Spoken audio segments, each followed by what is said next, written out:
More than 10 U.S. Democratic senators have called on U.S. Senator Al Franken to resign amid sexual misconduct claims. In separate statements released almost simultaneously on Wednesday, a group of Democratic lawmakers said the embattled Minnesota senator must step down. Mr. Franken, a former Saturday Night Live comedian, has been accused of groping and sexually harassing 7 women, including a U.S. military veteran. Mr. Franken has apologized to his accusers, but disputes some claims.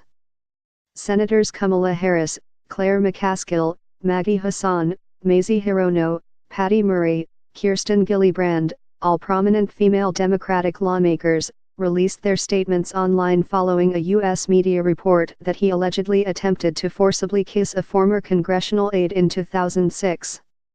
He denied the allegation. Senators Tammy Baldwin, Bob Casey, Joe Donnelly, Debbie Stabenow and Sherrod Brown released similar statements shortly after. Analysis by Anthony Zurcher, BBC News, Washington. With the 7th credible allegation of harassment leveled against Senator Al Franken, a dam is breaking, and, once again, women are leading the way. One after another, female Democratic senators have come out calling for Mr. Franken's resignation. It's a drumbeat of condemnation that will be increasingly hard for the embattled Minnesota senator to ignore.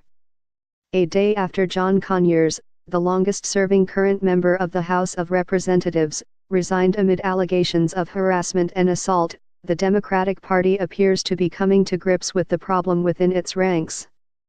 This, however, is probably just the beginning, and, at some point, the politician in the firestorm may be from an at-risk seat.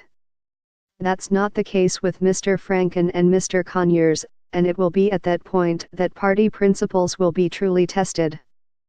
For now, however, Democrats can make a move for the moral high ground, as Donald Trump and the Republican Party rally around Alabama Senate candidate Roy Moore, who faces credible allegations of sexual assault and impropriety with teenage girls.